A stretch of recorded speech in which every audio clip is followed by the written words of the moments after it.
নিয়ে আসতে পারে। এজন্য মহান আল্লাহ অন্তরে ধারণা করতে নিষেধ করেছেন। ওয়ালা তাহসাবান্নাল্লাযীনা কুতিলু ফী সাবিলিল্লাহি আমওয়াতা বাল আহইয়াউন ইনদা রাব্বিহিম ইরযাকুন। সূরা আলে ইমরান 4 নম্বর পারার 11 নম্বর পৃষ্ঠা 9 নম্বর 169 নম্বর আয়াতে আছে। আল্লাহ বলেন, ধারণাও করবা না যারা আমি আল্লাহর জন্য শহীদ হয়েছে, জীবন দিয়েছে, এই মানুষগুলো মারা গেছে, ধারণাও করবা না। মুখে তো বলা যাবে না, অন্তরে ধারণাও করা যাবে না। বাল আহইয়াউন, বরং তারা জীবিত, ইনদা রাব্বিহিম ইরযাকুন, এবং তারা তাদের রবের কাছে রিজিক পাচ্ছে। বলেন সুবহানাল্লাহ। সুতরাং এই দেশে যারা শহীদ হয়েছে, অনেকে এখনো তাদেরকে স্বীকৃতি দিতে চান না। বিশেষ করে 2006 সালের 28 অক্টোবর থেকে শুরু করে 2024-এর 5 আগস্ট পর্যন্ত এ দেশের জন্য, মানবতার জন্য, ইনসাফের জন্য, ন্যায় বিচারের জন্য, মানবতার জন্য, বৈষম্য দূর করার জন্য যারা জীবন দিয়েছে, নির্দ্বিধায় আমরা বলতে পারি এই মানুষগুলো শহীদ।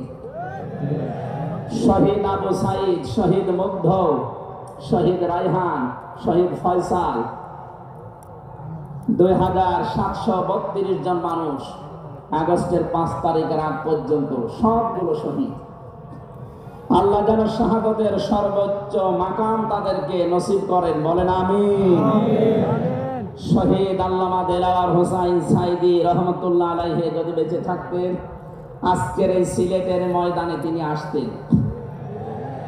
কোরআনে কারীম শুনে হাজারো মানুষ হয়তো দিনের দিশা পেত, তো জালেমরা তাকে ধোঁকা দিয়ে জেল থেকে বের করেছিল, আমার সামনে দিয়ে বের করে নিয়ে গিয়েছিল। ওরা ধোঁকা দিয়ে ওনাকে আগের দিনও দেখলাম কি সুন্দর কথা বলছিল, আমাকে উপদেশ দিচ্ছিল। পরের দিন শুনলাম যে না, উনি অসুস্থ। ওরাটাই মানওয়াট, যে বলছে আপনি অসুস্থ, চলেন আপনাকে হাসপাতালে নিয়ে যান, ওখান থেকে চিকিৎসার মাধ্যমে আপনাকে ছেড়ে দেওয়া হবে। উনি তো আনন্দেই বের হচ্ছিলেন, কিন্তু জালেমদের দুর্বিসন্ধি যে এত গভীরে ছিল কেউ বুঝতে পারে না, উনি নিজেও টের পান নাই। এই জন্যে প্রিজন ভ্যান থেকে নামার সময় আমরা দেখেছি একটা তৃপ্তির হাসি দিচ্ছিলেন। বলা হচ্ছে ওনার হাড়ে অসুস্থ ছিল, হাড়ের রোগ ছিল। এই কারণে মানুষের হাড়ে অসুস্থ হলে ওইভাবে মানুষ হাসতে পারে? বলেন। কারারক্ষী যারা সামনে ছিল তাদেরকে লম্বা করে সালাম দিয়েছিলেন, জিজ্ঞাসা করেছিলেন আপনারা কেমন আছেন। একজন হাড়ের রোগী অসুস্থ মানুষ এই কথাগুলো বলতে পারে না, তার মানে এখন পুরাটা পরিষ্কার, তাকে হত্যা করা হয়েছে। নবীজির কথা, দেওয়াল চাপা পড়ে মরলে যদি শহীদ হয়, সাপে কেটে মরলে যদি শহীদ হয়, নদীতে ডুবে মরলে যদি শহীদ হয়, গাছের নিচে পড়ে যদি মরে শহীদ হয়, অ্যাক্সিডেন্টে মরলে যদি শহীদ হয়, যাকে অন্যায়ভাবে মেরে ফেলা হয়েছে অবশ্যই তিনি শহীদ। আল্লাহ রাব্বুল আলামিন তার গোলামের 50টা বছরের কোরআনের খেদমত যেন কবুল করেন, জান্নাতের সুউচ্চ মাকাম নসিব করেন। বলেন আমিন। আজকে তার সন্তানও আসবে, কলিজার টুকরা সন্তান আলহাজ শামীম বিন সাইদি অলরেডি চলে এসেছে। গতকাল শেষ হয়ে গেছে। আমাকে সিলেট পর্যন্ত আনার পেছনে আপনাদের যে সমস্ত মানুষগুলো ভূমিকা পালন করেছে, আমার শ্রদ্ধাভাজন উস্তাদ, ইসলামিক চিন্তাবিদ, শিক্ষাবিদ আলহাজ মাওলানা আব্দুল সালাম আল মাদানী, আতালাল্লাহু উমরাহু ওয়া বারাকাল্লাহু ফি হায়াতি, সকলে বলেন আমিন। আমরা যে কথা বলতে চাই, কোরআন আমরা শুনতে এসেছি, আমরা মানুষ। ওয়ালাকাদ কাররামনা বানি আদম, আমি বনি আদমকে সম্মানিত করেছি। অথচ এই সম্মানিত সৃষ্টির অসম্মান করার জন্য এই 15.5 বছরে অনেকেই সিনেমিনি খেলছিল। আল্লাহ তাদের সমস্ত কাজকে নস্যাৎ করে দিয়েছে। কোরআনের ভেতরে আমরা জেনেছি, কোন জালেম যদি চেয়ারে বসে তাহলে সর্বপ্রথম 2টা কাজ করে। সূরা নমলের 34 নম্বর আয়াতে আল্লাহ দলিল দিয়েছেন,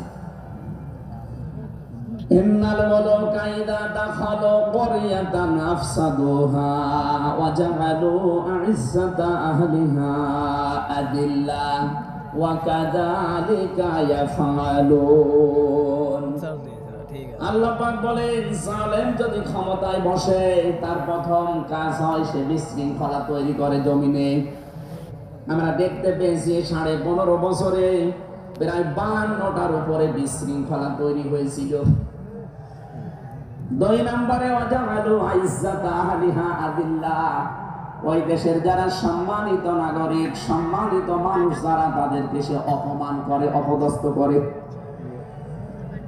এই দেশের সবচেয়ে সম্মানিত মানুষ যারা আমরা দেখতে পেয়েছি তারা আলেম, অথচ এই বাতিলের টার্গেটই ছিল আলেমরা। যারা সম্মানিত মানুষদের যারা সম্মান করে, অপদস্থ করে, তাদেরকে হেয় প্রতিপন্ন করে, এটা জালেমদের 2 নম্বর কাজ। তার মানে কোরআনের আয়াত অনুযায়ী প্রতীয়মান হয় যারা ছিল এরা জালেম। জবান খুলে বলেন এরা কি?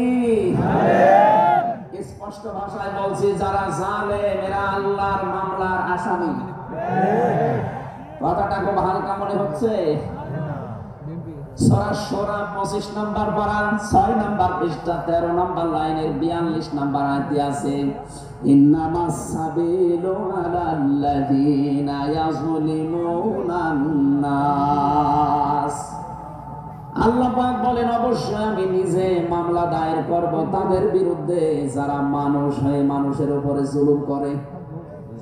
আল্লাহ ইয়াযলিমুনাল মুসলিমুনা দেননি, ইয়াযলিমুনান নাস দিয়েছেন।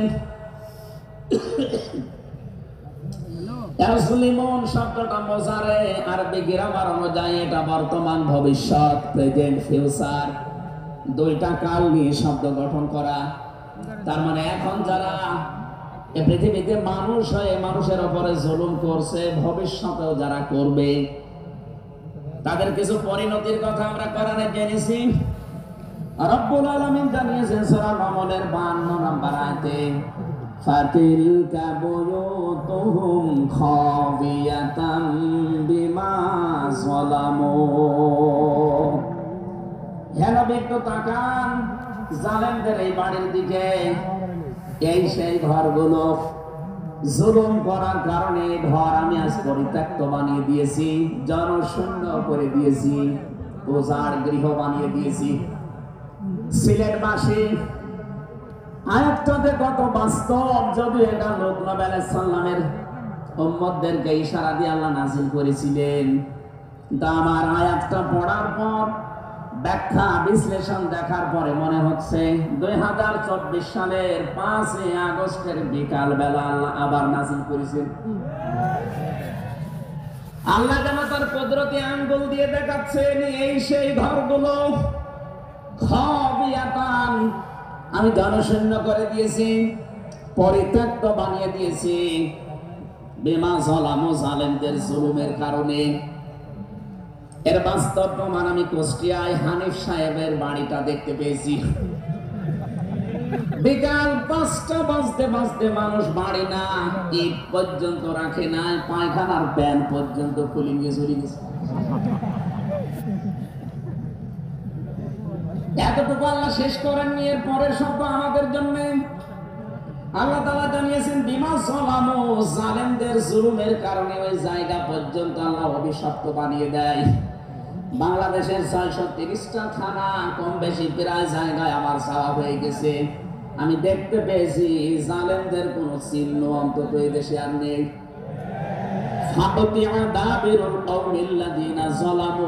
আল্লাহ বলেন জালেমদের শিকড় কাটা হয়ে গেছে।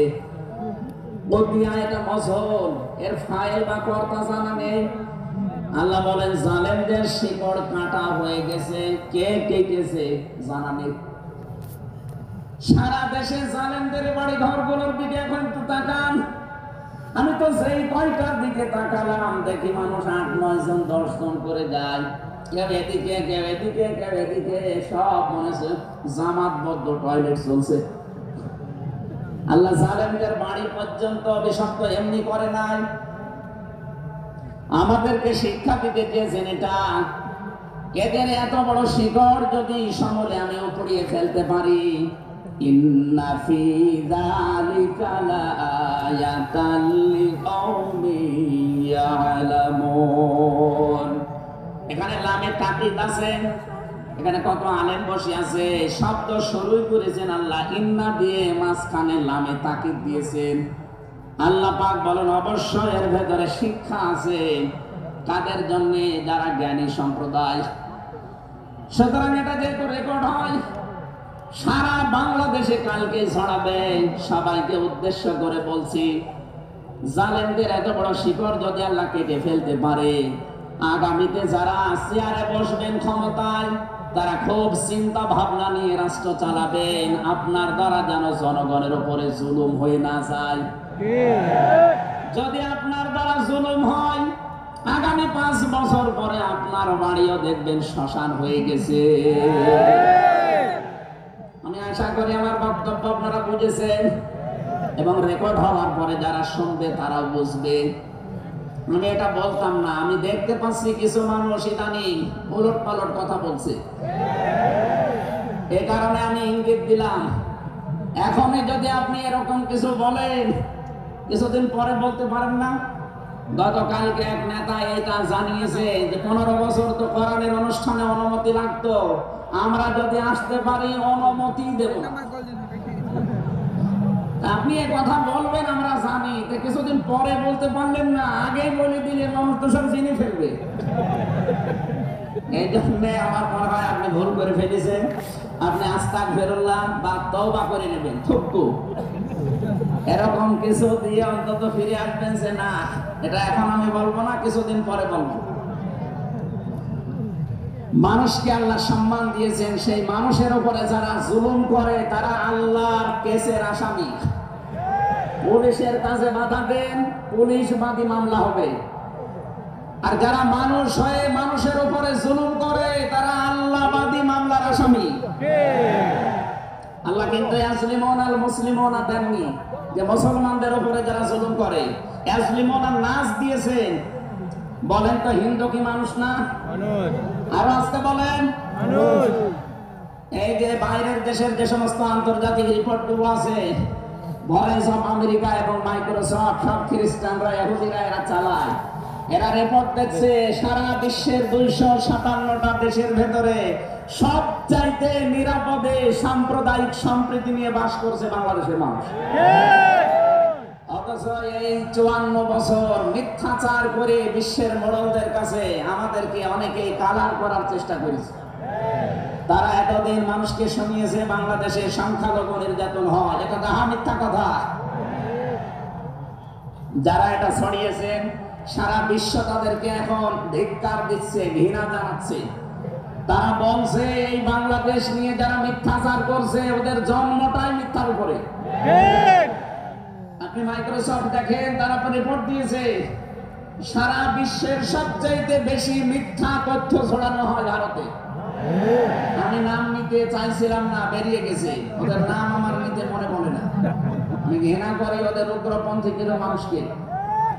হিন্দু ভাইরা আমাদের শত্রু না, কিছু উগ্র আছে যারা জঙ্গি, ওরা এই নামটা মুসলমানদেরকে দিয়েছে, অথচ সবচাইতে বড় জঙ্গি এই উগ্র হিন্দুরা।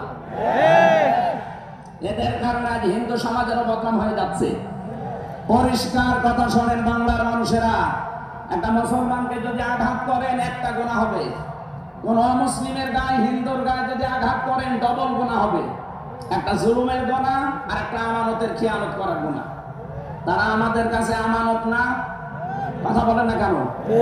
অথচ 15.5 বছর আমরা আমানতের অনেক খিয়ানত করে ফেলেছি। আগামীতে এই খিয়ানত হবে না ইনশাআল্লাহ। বিশ্ব ইসলামী আন্দোলনের সর্বজন শ্রদ্ধাভাজন নেতৃত্বে যিনি আছেন, আপনাদের সিলেট বিভাগের কৃতি সন্তান, উনি অলরেডি জানিয়ে দিয়েছেন এদেশে যদি ইসলাম আসে সবচাইতে বেশি নিরাপদে থাকবে অমুসলিমরা। এই জন্য গাইবান্ধায় দেখলাম একটা অনুষ্ঠানে, তার আগে একজন হিন্দু পুরোহিত ঠাকুর বক্তব্য দিচ্ছিল যে এই দেশে আগস্টের 5 তারিখের পর থেকে সবচেয়ে বেশি নিরাপদে আছি আমরা অন্য ধর্মের লোকেরা। আমরা কথা বিশ্বাস করি, যদি দেশে ইসলাম আসে সবচেয়ে বেশি নিরাপদে থাকতে পারবো আমরা। এই জন্য তারা মনে প্রাণে ইসলাম এদেশে কায়েম হোক এটা চাচ্ছে, বলেন আলহামদুলিল্লাহ। এই জন্য হিন্দুরা আমাদের শত্রু না। আল্লাহ বলেন যারা মানুষ হয়ে মানুষের উপরে জুলুম করে, অত্যাচার করে, এরা আমি আল্লাহর মামলার আসামি। যারা বিশ্বজিৎকে হত্যা করেছেন তিনি আমার সাথে জেলখানায় 3 বছর ছিল, সে ফাঁসির মামলার আসামি। এখন 30 বছর তারা জেল খাটা লাগবে, যাবজ্জীবন জেল হয়ে গেছে। শাওন ছেলেটার নাম, বাড়ি খুলনা, আমাকে মাঝে মাঝে এই তালিকা করার জন্য আসতো, আমাদের রাইটার ছিল। এসে আমার কাছে কান্নাকাটি করে বলতো, হামজা ভাই জীবনে যা ভুল করেছি। এই বিশ্বজিৎ ছেলেটা বারবার আমাকে বলছিল যে কিসের জামাত ইসলাম, কিসের শিবির, ভাই আমি তো মুসলমানই না। আমরা যদি বিশ্বাস না হয় তো আমি কাপড় চোপড় খুলি, তারপরও আমরা তারে মানি নাই। কপের পরে কপ দিয়ে জায়গা শেষ করে দিয়েছি। এখন এই যে আমার মা বাবা আমার আর পরিচয় দেয় না, এমনকি আমার যাদের কথা মতো কাজ করেছিলাম তারা আমার কোনো খোঁজ খবর নেয় না। 30টা বছর এখন আমার জীবন থেকে নষ্ট হয়ে যাচ্ছে। উনি আমাকে জানিয়েছিলেন, এই জন্য আমি বললাম। উনি বলেছে আপনি বাইরে যদি যেতে পারেন জনগণকে সতর্ক করবেন, কেউ যেন কারো উস্কানিতে পা দিয়ে অন্তত জীবনটা নষ্ট করে ফেলে না ফেলে। এই জন্য এই মেসেজটা পৌঁছালাম। অনেকে উস্কানি কিন্তু দিচ্ছে। আগস্টের 5 তারিখের পর থেকে উস্কানি আরম্ভ হয়েছে বাংলাদেশকে বিশৃঙ্খল করার জন্য বিভিন্ন কায়দায়। একটাও হালে পানি নেয়নি। এখন আবার অন্য একটা নতুন ফর্মুলা আরম্ভ করেছে, এটাও হালে পানি নেবে না ইনশাআল্লাহ।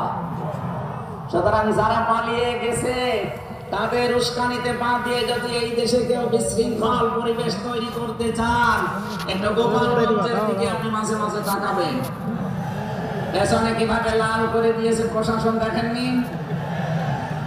ওই সময় সন্তান গোপালগঞ্জ থেকে ঢাকায় আসলে, বসে আসলে 300 টাকা, দাঁড়িয়ে আসলে 1000 টাকা। কি অবস্থা করেছিল, এটা দেখে আপনার শিক্ষা হয় না। এই জন্য আমি সতর্ক করছি, আগামী থেকে আমরা যেন কারো উস্কানিতে পা দিয়ে বিশৃঙ্খল পরিবেশ তৈরি করে দেশটা অন্তত 9 রাজ্যের সর্বরাজ্য আমরা তৈরি করে না ফেলি। আল্লাহ যেন আমাদেরকে তাওফিক দেন কথা মেনে নেওয়ার, বলেন আমিন। তাহলে যারা মানুষ হয়ে মানুষের উপরে জুলুম করেছে তারা মামলার আসামি কার?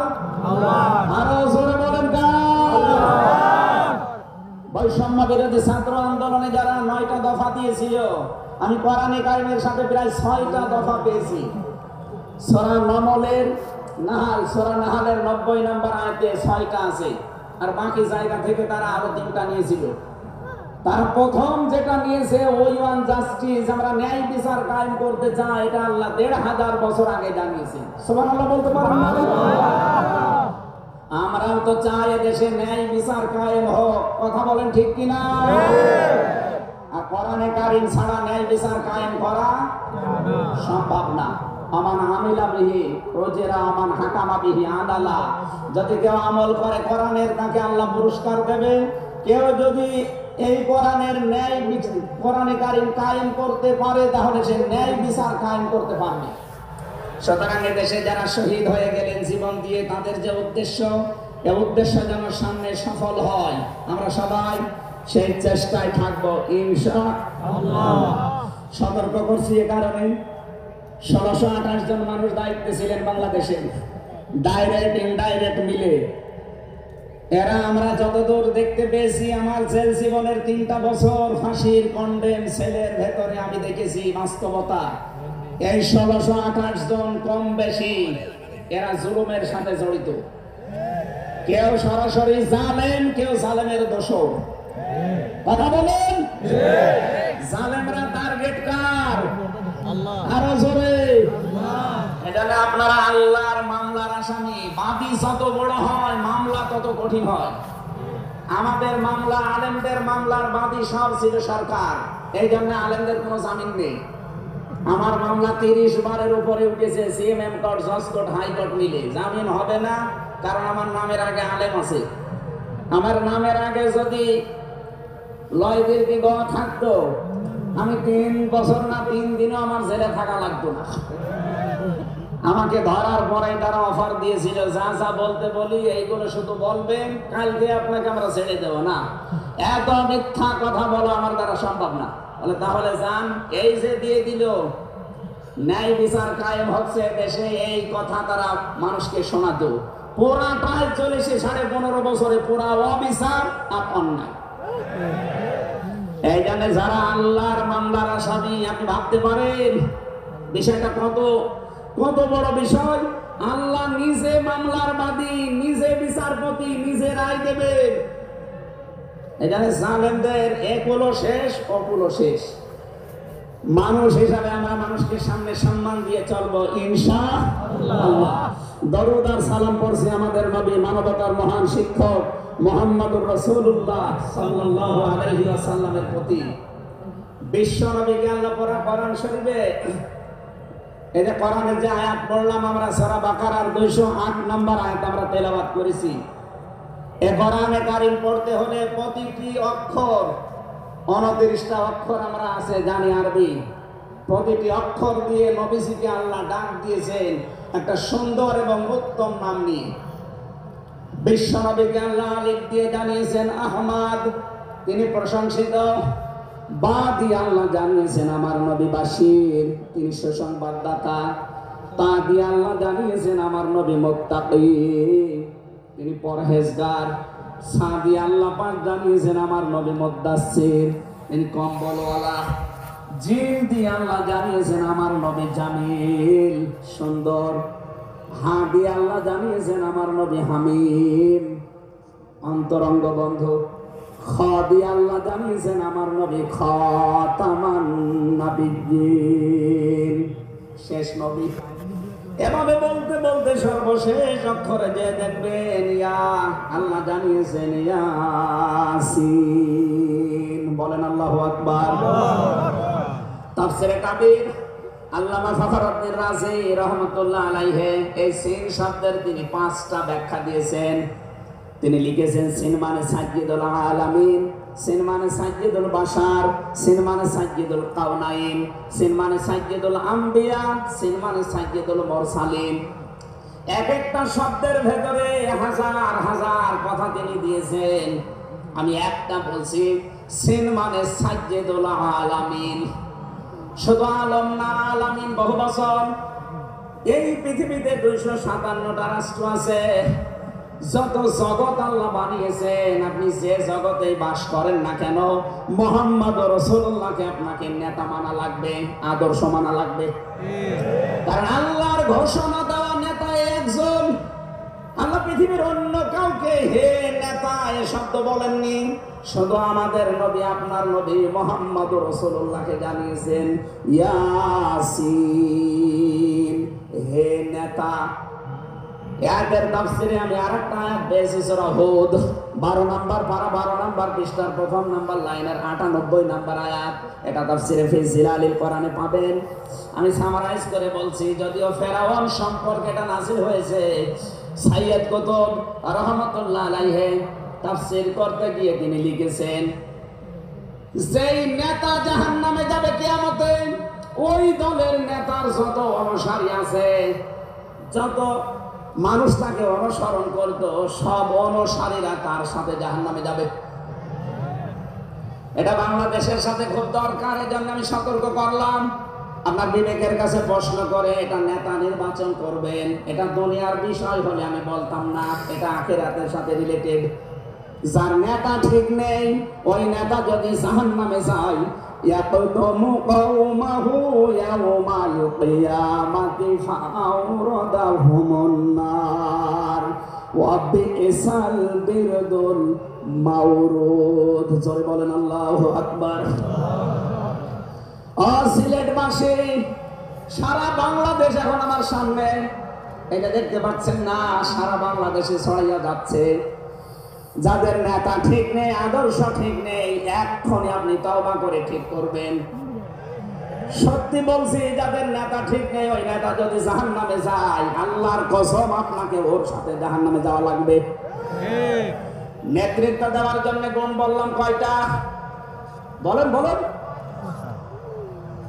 আপনি সূরা বাকারার 247 নম্বর আয়াতটা দেখবেন, ক্বালা ইন্নাল্লাহা আসতাফাহু আলাইকুম ওয়া যাদাহু বাসতান ফিল ইলমি ওয়াল জিসম ইলা আখির আয়াত। আল্লাহ নিজে জানিয়েছেন এই পৃথিবীতে কেউ যদি নেতৃত্ব দিতে চায় তার প্রথম নম্বরে জ্ঞান লাগবে। জোরে বলেন কি লাগবে? জ্ঞান লাগবে। আপনি যাকে মেনে চলেন, যার নেতৃত্ব মানেন, বলেন তো সে জ্ঞানী আপনার দৃষ্টিতে মনে হয়?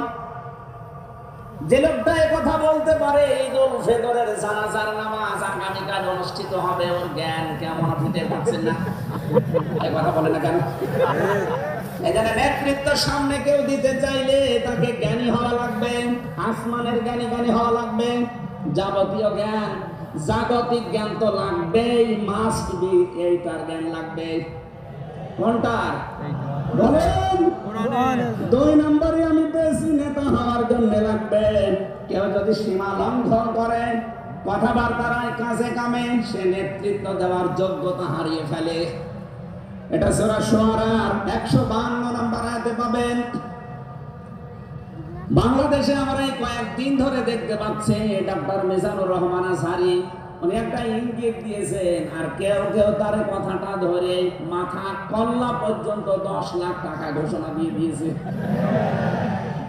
আপনার এত টাকা যে একজন মানুষের মাথার দাম আপনি 10 লাখ ঘোষণা দিয়ে দিলেন, তাও আপনি একজন পীর। এটাকে পীর না শয়তান? দুদককে বলবো, যারা 10 লাখ টাকা মানুষের মাথা ঘোষণা দিতে পারে তার টাকা আছে কত আপনারা খোঁজ নিন। কথা বলেন না কেন? এই পীর গুলোকে আমরা মানুষকে 50,000, 5 লাখ, 10 লাখ টাকার কম্বল বিতরণ করতে দেখি না এই শীতে। তারা মানুষের মাথা চায় 10 লাখের বিনিময়ে। কি হয়েছে? সে একটা অসংলগ্ন কথা বলেছে। এই কারণে আপনি 2 ঘন্টা কথা বলেন তো আমি আপনার 50টা বলতে পারবো। আমরা 1.5 ঘন্টা 2 ঘন্টা কথা বলে একটা স্লিপ অফ টান হলে সেইটা নিয়ে এই যে কিরামান কাতিবিন উনি একটা কি বলতেছে বলে ফেলেছে। আরে ভাই আমাদের বয়সই কত? আমার বয়স এখন 33, মিজান ভাই আমার 5 বছরের বড় মাত্র। এই সব মিলে নাই তার 38-40 বছর হবে। এখনো তো নবুয়তের বয়সে আমরা পাইনি। কথা বলে না কেন? নবীকে আল্লাহ 40 বছরের আগে নবুয়ত দেয়নি। আমরা তো সে বয়সে এখন মানে পার হতে পারিনি। 2-1টা কথা এদিকে ওদিকে হলে আপনারা মাথা 10 লাখ টাকা, মাথা কি এত ফ্রি বলেন? কেউ অলরেডি আমার বলেছে এরা ধর্ম ব্যবসায়ী। এই কথা যেই লোকটা জানিয়েছে মিজানুর রহমান আজহারীর নাম নিয়ে যে এটা ধর্ম ব্যবসায়ী, আপনার ঈমান চলে গেছে। কারণ মিজানুর রহমান আজহারীর নামের আগে একজন আলেম লেখা আছে, আল উলামা ওয়ারাসাতুল আম্বিয়া, আলেমরা নবীর ওয়ারিস। আর কথা বলেন না কেন? অনেক বড় দায়িত্ব তার মাথার উপরে। নবীকে জানিয়েছেন আনা খাতামান নাবিয়্যিন লা নাবিয়্যা বাদি, আমি শেষ নবী, আমার পরে কোনো নবী নেই।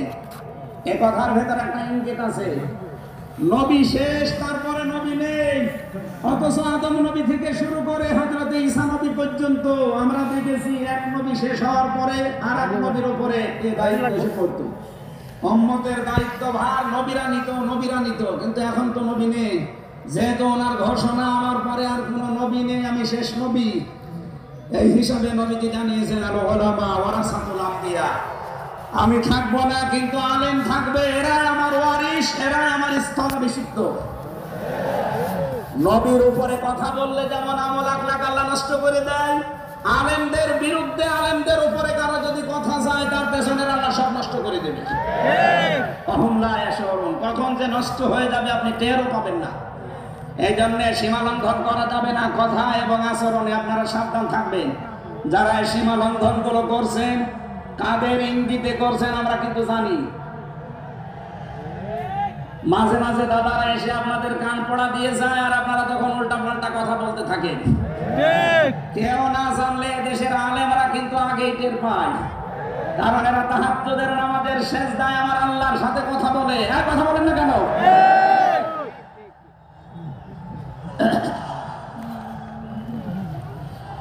ঠিক আছে,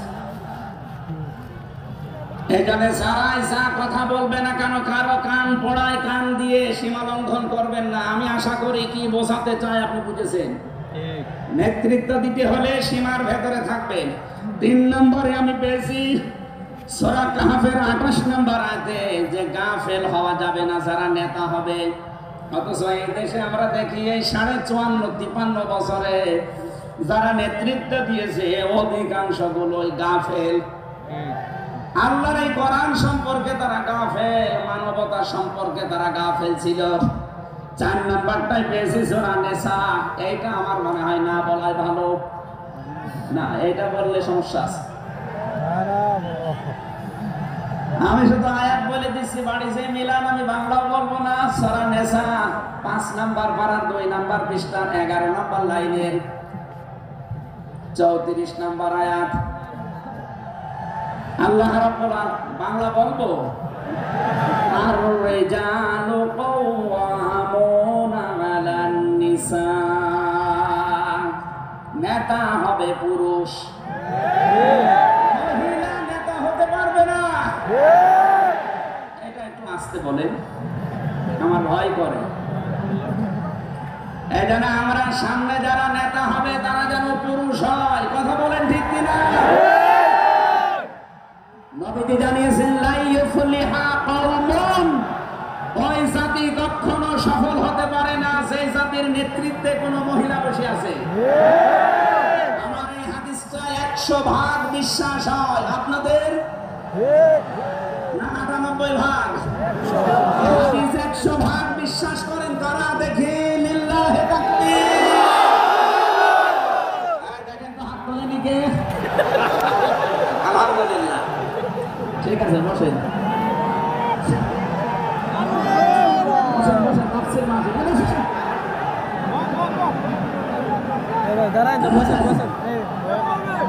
যদি আমরা মেনে নিতে না পারি, এই 54 বছরে আমরা যেখানে ছিলাম আরো বেশি যাওয়া লাগবে।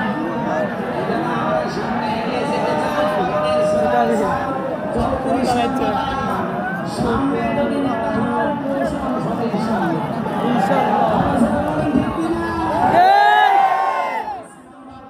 সূরা বাকারা 134 নম্বর কোন জালেম নেতা হতে পারবে না। আমাদের জাতির পিতা হযরত ইব্রাহিম আলাইহিস সালামকে দিয়ে আল্লাহ উদাহরণ দিয়েছেন। আপনি সূরা বাকারার 134 নম্বর আয়াতটা পড়ে নেবেন। যারা জালেম হবে সামনে তাদের নেতৃত্বে আসার দরকার নেই, আপনি ভিক্ষা করে খান। আমরা অনেককেই দেখতে পাচ্ছি এই যে দ্বিতীয় স্বাধীনতার পর থেকে অনেকেই জুলুম আরম্ভ করেছে।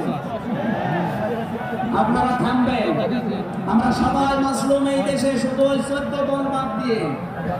সুতরাং আমরা এই মাসলুম গুলো যেন আবার জালেম হয়ে না যায়, তাহলে নেতৃত্ব দেওয়ার যোগ্যতা আমরা হারিয়ে ফেলবো। আল্লাহ যেন আমাদেরকে বাঁচান, বলেন আমিন। সূরা বাকারা আয়াত নাম্বার 208। আমরা একটা মাত্র আয়াত থেকে আজকে তাফসীর করার জন্য বসছি। আমার নির্ধারিত সময় পর্যন্ত যাব।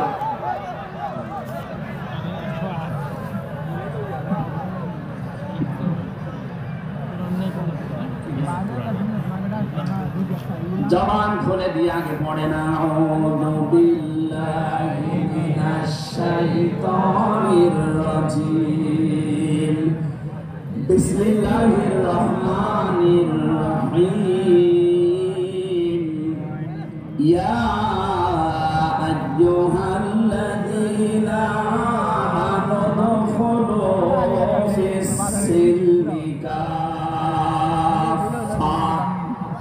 এ পর্যন্ত থাক। যেহেতু ডক্টর মিজানুর রহমান আর আজহারি আর 20-25 মিনিট পরে চলে আসবে, এই জন্য আমরা এ পর্যন্ত থাক। 3 ভাগের 1 ভাগ আমরা পড়লাম। সূরা বাকারা আল্লাহ তাআলা ডাক দিয়েছেন ঈমানদারকে। কাকে বলেন তো? ঈমানদারকে। আমরা ঈমানদার না বেঈমান? ঈমান আনার আগে একটা কাজ করা লাগে। আল্লাহর ঘোষণা, ফামাই ইয়াকফুর বিত-তাগুত ওয়া ইউমিন বিল্লাহ। কেউ যদি ঈমান আনতে চায় তার প্রথম কাজ হবে সে যেন তাগুত ছেড়ে দেয়। এদিকে কি মানুষের চাপে মানুষের চাপে এগুলো হচ্ছে নাকি? আপনারা একটু ধৈর্য ধরেন। আসলে এনাদের তো আর জায়গা নেই, আর কোথায় কত জায়গা? এখানে শুনলাম আসার আগে যে 8 থেকে 10 লাখ মানুষের ওনারা ব্যবস্থা করেছে। এরপরও বাইরে যে অবস্থা দেখলাম, কমপক্ষে 15 থেকে 16 লাখ মানুষ আজকে এই সিলেটের ময়দানে এসেছে কোরআন শোনার জন্য। আলহামদুলিল্লাহ। সম্মানিত ভাইরা, আমরা যেটা বলতে চাচ্ছি, ঈমান আনার আগে আল্লাহর নির্দেশ যে তওবা ছেড়ে দাও। তাহলে মোহাম্মদ ইসলাম সাহেবের মোল্লা দেওয়া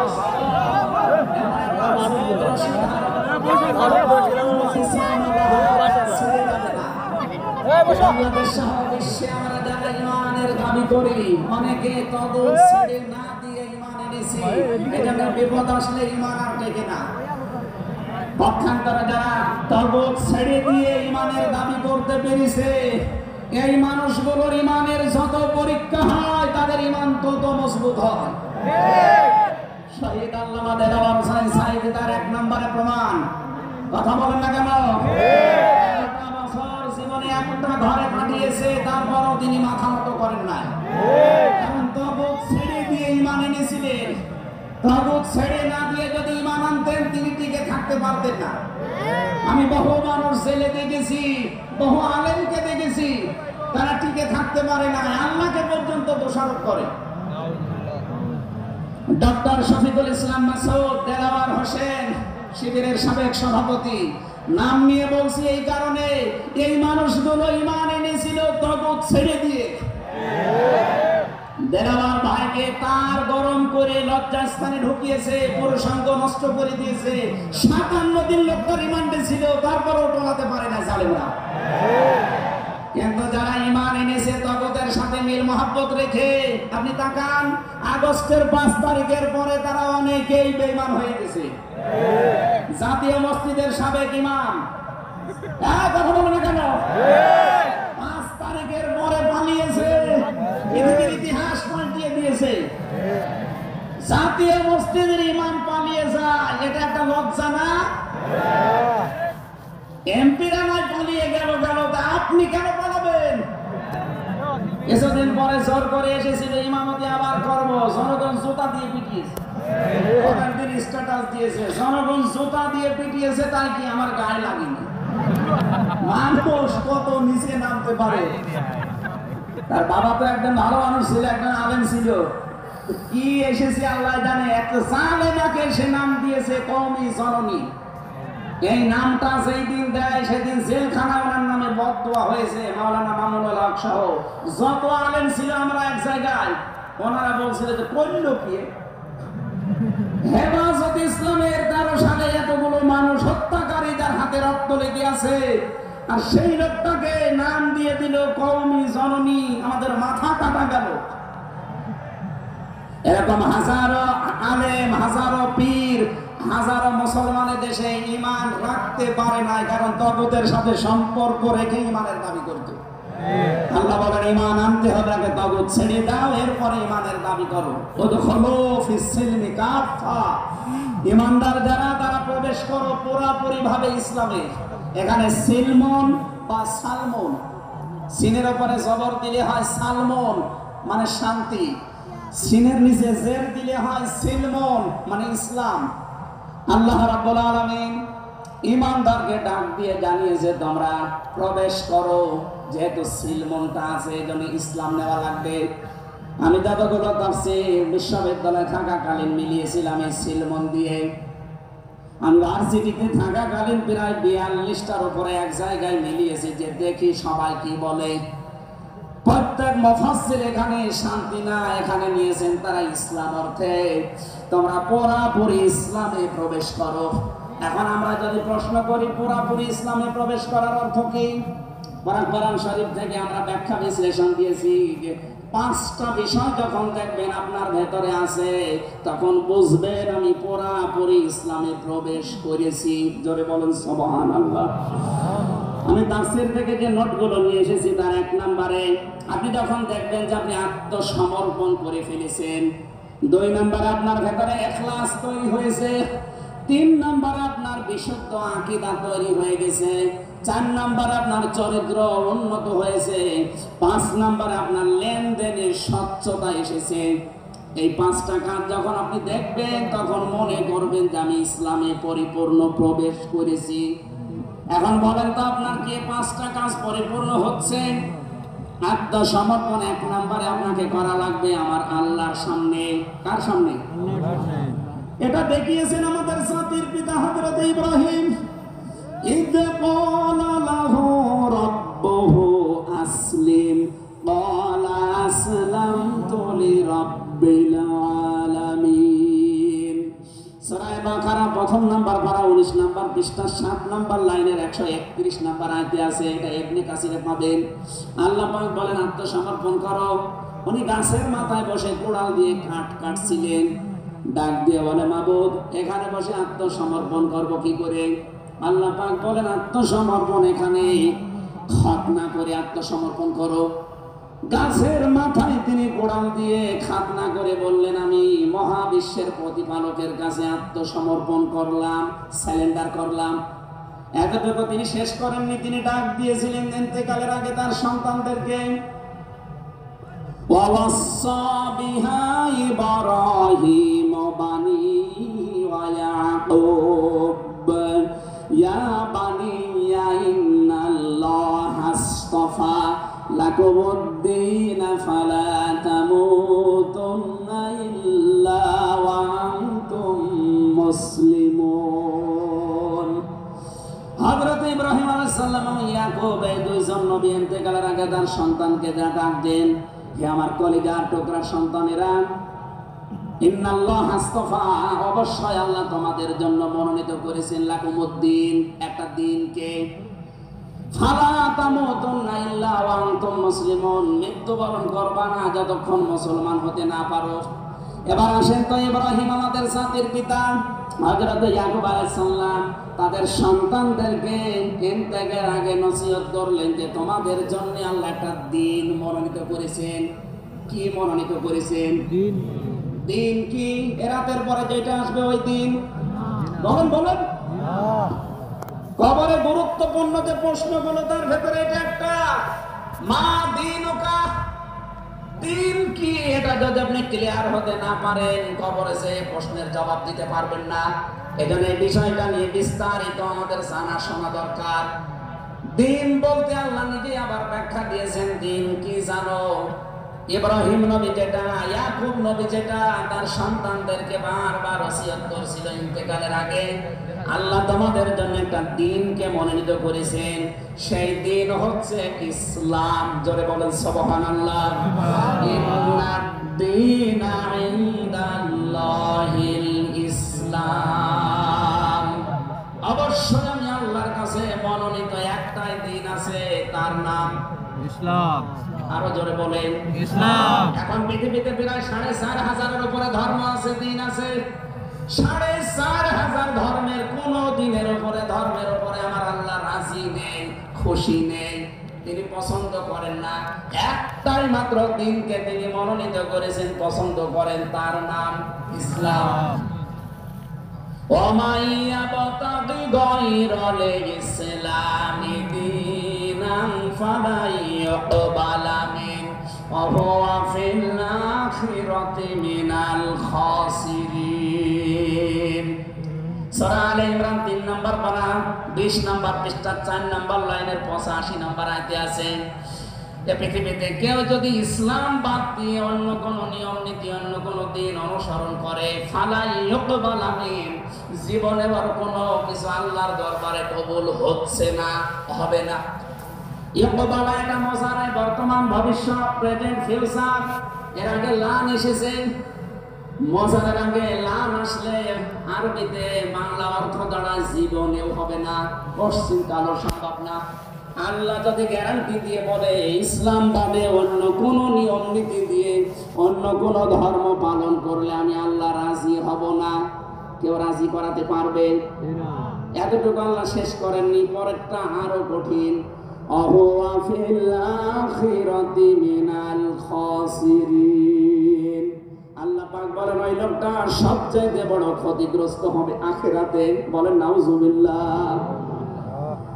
সিলেটবাসী আমাদের জীবনের দিকে ওদিকে করে হয়তো কেটে যাবে, কিন্তু মরণের পর আমরা যদি ক্ষতিগ্রস্ত হয়ে যাই, এই আসল জীবনে যদি আমাদের নষ্ট হয়ে যায়, তাহলে আমরা এই ভুল পথে থেকে আমাদের জীবনটা নষ্ট করব কোন কারণে? যত নিয়ম নীতি আছে আজকে থেকে সব মাইনাস করবেন, সব বাদ দিয়ে দেবেন। ইসলাম বাদ দিয়ে কোন নিয়ম নীতি দিয়ে আল্লাহকে রাজি করানো যাবে? তাহলে ইসলাম বাদ দিয়ে বিয়ে শাদী হবে? বলেন বলেন। ইসলাম বাদ দিয়ে পরিবার নীতি হবে? ইসলাম বাদ দিয়ে রাজনীতি হবে? এটা হতে পারে। হ্যাঁ, কিছু মানুষ এখন কথা আরম্ভ করেছে যে উঠলে আপনি রাজনীতির কথা বলেন। আরে ভাই, রাজনীতি যদি কোরআনে না থাকতো আমি ওই আয়াতটাই পড়তাম না। এর ভেতরে নামাজের কথা মাত্র 82 জায়গায় আছে। কয় জায়গায়? বলেন বলেন। রোজা রাখা ফরজ মাত্র এক জায়গায় আছে। হজ করা ফরজ মাত্র এক জায়গায় আছে। আর রাজনীতি কোরআন দিয়ে করা লাগবে এটা 903 জায়গায় আছে। সুবহানাল্লাহ বলতে পারেন? কোরআন শরীফ আমি যতটুকু পড়েছি আমার এতটুকু আয়ত্ত হয়েছে। নামাজের চাইতে, হজের চাইতে, যাকাতের চাইতে সব চাইতে বেশি আলোচনা দিয়েছেন আল্লাহ রাজনৈতিক বিষয়ে। তো সেইটা যদি আমি বলতে না পারি, আমি কি রামায়ণ থেকে, গীতা থেকে আপনাদের আলোচনা শোনাবো? এখানে সাফ কথা, দিন ইসলাম, ইসলাম বাদ দিয়ে অন্য কোন নিয়ম নীতি মানা যাবে না। আমি সেদিন যশোরে এক কলেজের অধ্যাপককে, বিসিএস ক্যাডার উনি, ওনাকে বলেছিলাম আপনাকে জোর করি না স্যার, আপনি শুধু আমার ধর্মীয় গ্রন্থ এই কোরআনে কারিম একটু বুঝে বুঝে পড়েন। 3 মাস সময় দিলাম আপনাকে। 3 মাস পরে, যেহেতু জ্ঞানী মানুষ, 3 মাসের পরে দেখি মুসলমান হয়ে গেছে। এখানে অন্য ধর্মের যারা আছে রেকর্ড হচ্ছে, আপনাদেরকে আমরা জোর করব না, আমাদের ধর্মে জোর নেই। লা ইকরাহা ফিদ্দীন, আমাদের ধর্মে জোর আছে? জবরদস্তি নেই, জোর নেই। এই জন্যই তো 850 বছর এই এলাকা মুসলমানরা শাসন করেছে, একটাও মন্দির ভাঙে নাই। অথচ আমরা আমাদের প্রতিবেশী রাষ্ট্রে দেখতে পাচ্ছি এরা অনেকগুলো মসজিদ অলরেডি ভেঙে দিয়েছে, ধোয়া ধোয়া তুলে। ওরা বলছে 500 বছর আগে এখানে নাকি মন্দির ছিল। বিশ্বের মানুষেরা দেখি মাটির নিচে তেল পায়, গ্যাস পায়, আরে শয়তানরা শুধু মাটির নিচে আপনাদের পূর্বপুরুষেরা আল্লাহর ঘর ভাঙতে এসে কাজ মাকুল হয়ে গেছে। আমরা দেখতে পাচ্ছি আগামীতে আল্লাহর ঘর, মসজিদ গুলো ভেঙে দেওয়ার কারণে আল্লাহ নিজে কিন্তু প্রতিশোধ নেবে। কাজ মাকুল আপনাদেরও বানিয়ে দেবে ইনশাআল্লাহ। এখানে প্রতিবেশী হিসাবে সতর্ক করলাম, যদি ভালো লাগে মেনে নিন, ভালো না লাগলে নিজের পায়ে নিজে কোড়াল লাগান। আমার কথার অর্থ বোঝেননি? সুতরাং পৃথিবীতে দিন ইসলাম বাদ দিয়ে কোন ধর্ম, সব মানুষের বানানো তৈরি করা। অন্য ধর্মের মানুষদেরকে আমরা চ্যালেঞ্জ করছি, আহ্বান জানাচ্ছি, আমাদের এইটা পড়ে লা ইকরাহা ফিদ্দীন লা রাইবা ফিহি যালিকাল কিতাবু লা রাইবা ফিহি। কোনো সন্দেহ নেই, সন্দেহের অবকাশ পর্যন্ত নেই। এখানে আসেন, যদি মনটা আপনার ভালো থাকে, টনি বেলারের শালিকা লরেন বুথকে যেভাবে হেদায়েত দিয়েছে আপনাকেও দিতে পারবে ইনশাআল্লাহ। সে আহ্বান রেখে, এখনো যেহেতু 4টা অর্থ ছিল, আপনি যে ইসলামে প্রবেশ করেছেন তার দ্বিতীয় অর্থ আপনি দেখবেন যে আপনার ভেতরে ইখলাস আছে কিনা। আপনি কি লোক দেখানো কাজ করেন না আল্লাহর জন্য করেন, এইটা দেখবেন। 3 নাম্বার, আপনার আকীদা শুদ্ধ আছে কিনা। আজ এই দেশের একটা মুসলিম সংগঠনের উপর একটা তহমত দেওয়া হয় যে এদের আকীদা ঠিক নেই। আপনার আকীদা কত ভালো, আমি নিচে নামলাম না। 4 নম্বরে উন্নত চরিত্রের অধিকারী হওয়া লাগবে, আর এটা নিতে হবে মুহাম্মদ রাসূলুল্লাহর কাছ থেকে। 5 নম্বর, আমাদের লেনদেন স্বচ্ছ হওয়া লাগবে। আপনারা তাফসীর শুনতে এসেছেন, আমরা বিস্তারিত আর বলতে পারলাম না আজকে, কারণ আমার সময় শেষ হয়ে গেছে। আগামীতে কিছুক্ষণ পরে যেহেতু ডক্টর মিজানুর রহমান আনসারী ভাই আসবে, ওনার কাছে আমরা আরো গুরুত্বপূর্ণ কথা শুনবো ইনশাআল্লাহ। আজকের কথাগুলো আল্লাহ আমাদের জীবনে প্র্যাকটিক্যাল লাইফে আমল করার তৌফিক দিন, আমিন। বারাকাল্লাহু লানা ওয়া লাকুম ফিল কোরআনিল আযীম। আসসালামু আলাইকুম ওয়া রাহমাতুল্লাহ। আলহামদুলিল্লাহ, আমরা মহাগ্রন্থ আল কোরআন থেকে অত্যন্ত সুন্দর